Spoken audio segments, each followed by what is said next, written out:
Good morning, Tracey. How are you doing today? Hi, I'm good. Just good. Here you are with this gigantic, oh my God, the book that people are going to be reading. You've got a production coming. I mean, it should be, I'm fantastic and I want to share it with the world. Right. You're right. I am fantastic. You are correct.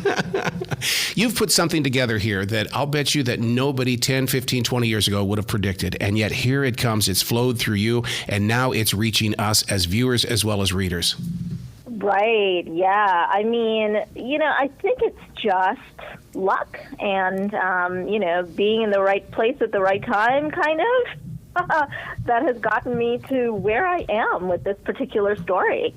Being in the right place at the right time. Now you have my attention in the way that because I mean, as a writer, so many writers are, they're told no, but now they're saying yes to you, and here it comes. Pirates and mermaids, and the one thing that's always been fascinating is that we love the bad boys and we love the bad girls as well. What is it when they get together like that, the pirates and the mermaids?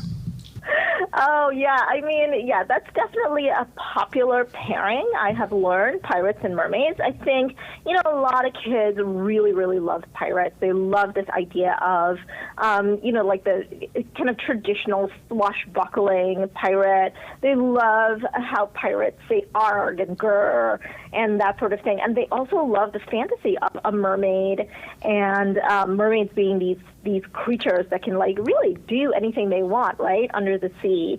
So they seem like a really good pairing because, of course, they both live out on the ocean. But what I tried to do with Mermaid and Pirate was kind of introduce the idea that, yes, they both love the ocean. They live out on the ocean, but they really do come from two different worlds. So you have Mermaid who has her own language, right? She has this sort of watery language, and Pirate has his own language. And what happens when the two of them come together and cannot quite communicate, even though they find themselves in a difficult position together? What happens? That's really what I was going for. How did you create those two personalities? Because did you bring them together as a collaboration right on the spot, or did you write out each part and then figure out a way where the editor could do that?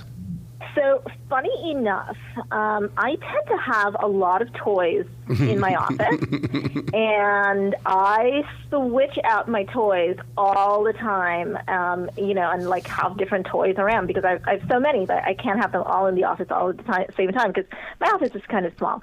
So one day I actually had a stuffed mermaid and a stuffed pirate on the chair in my office, on an armchair in my office. And I looked at them and I thought to myself, I wonder what would happen if the two of them had to try to communicate. And it occurred to me almost immediately that they would not have the same language. So that's actually how the story started. It started with two stuffies on my armchair in my office. So I had the two of them immediately from the very beginning. And then it was just working out, what kind of problems would these two have together? What kind of trouble could these two creatures get into over the course of the story? So it was a matter of figuring out all of the little scrapes they could get into, but also the funnest part for me was figuring out their language and how they try to communicate with each other and how it just does not work ever because they don't speak the same tongue.